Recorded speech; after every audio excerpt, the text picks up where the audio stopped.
Hi again, this is James Mart. I'm going to partially respond to an ongoing conversation in the EOS community that has resurfaced about exchange voting. But I've also taken this opportunity to collect some of my thoughts about blockchain protocol design in general. So I do go pretty deep on this one. If you could let me know if you find this valuable, that would be helpful to know whether I should continue to make content like this. So on the topic of exchanges voting with their customers' funds, the amount of an asset an exchange holds is either more or less than the sum of the balances denominated in that asset on the exchange. This is actually a very mundane claim. It's not surprising. What should exchanges do with excess capital generated from trading fees? They could market sell for USD. They could use it as collateral to take out their own loans to prevent the revenue from being taxed as gains. They could loan it out. The question becomes, how much of it is excess capital? It's all in one account, after all. They'll never need 100% backing, practically.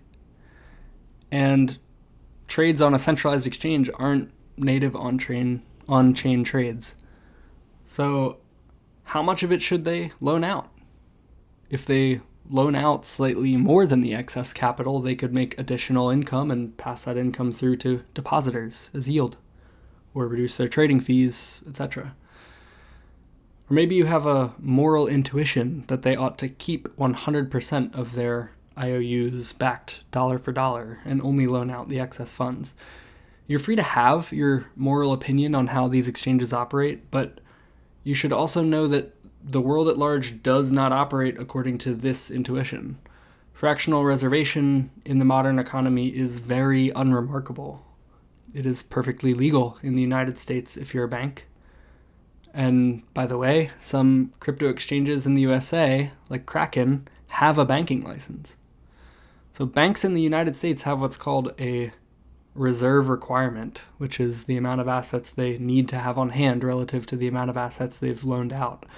So, yeah, at the risk of preaching to a crypto choir who already know everything about fractional reserve lending, I will briefly describe it. If the reserve requirement is 100%, then a bank can only loan out the money it has. If it's 90% and a bank has $1 million, they can actually loan out over 1.1 million. Where did the extra 100K come from? Well, it was created when the loan was issued, and it contributes to the inflation of USD. This practice of privatized fractional reserve lending is, in fact, the primary source of USD inflation. And maybe you didn't know this, fractional reservation is recursive. So if somebody took that new 100K loan from Bank A and deposited that money at Bank B, that 100K now counts as assets on hand for Bank B. So they can loan out against it an additional 11K. So that example is with a 90% reserve ratio. But as of March 2020, at the start of the pandemic, the reserve requirement in the US dropped to 0%.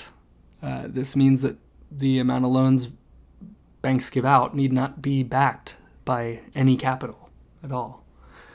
Of course, the intentions here are good, economic stimulus in a time of need. Some economists, especially those of the modern monetary theory persuasion, would think this is a great decision. But many economists do not. All that's clear is that the game theory is suboptimal. Private banks decide how much to inflate USD and to whom it's distributed, with no input from holders of USD and ultimately at no risk to themselves, thanks to bailouts. This should convince you that the world of mainstream monetary regulation is at least counterintuitive. Now, if there's a 0% reserve requirement in the heavily regulated US banking industry, and crypto is still largely an unregulated global industry, and there's a large economic incentive to maximize yield on your deposits as an exchange, how hard do you think exchanges are trying to keep their internal balances aligned with the sum of their customer balances? It's very unlikely. If you accept that thesis, that exchange assets are largely decoupled from the assets they're trading, it does a couple things. Firstly, it discredits the claim that exchanges are, quote, voting with their customer funds, unquote. That is the wrong framing. They don't have their customer funds, at least not denominated in the token expected by the customer. And if they do, it's not because they have to have the customer funds. It's because they're choosing to, likely because of opportunities for generating yield of some kind. So truly, if you don't own the keys, then you don't own, and maybe no one owns, the coins. Secondly, it points to the real problem with centralized exchanges, which is that they contribute to inflation of the currencies they trade. For example, because of the low return on investment of holding EOS relative to other assets, we should expect that the amount of EOS on balance at exchanges is much lower than the sum total of EOS held by their customers. Effectively, this would mean that only a small percentage of the buy pressure for EOS on centralized exchanges would translate to actual EOS buy pressure. It could be that additional capital coming onto the exchange for the purpose of buying EOS, quote unquote, could behind the scenes be used to purchase more Bitcoin, and either none or a small percentage may be used to increase their EOS holdings if they're below some internal reserve requirement. So how can we stop them? Well, I want to disavow that entire discussion because I really believe that focusing on exchanges, or even just focusing on specific economic outcomes, is missing the forest for the trees. It's attempting to add a steel reinforced front door when the whole back of the house is missing. As I said in my recent article on the subject, establishing protocol rules by committee to achieve some particular outcome desired at the current moment is fragile. This tendency of humans to think outcomes should or even can be centrally planned is a form of hubris that we understand the end results of our engineering.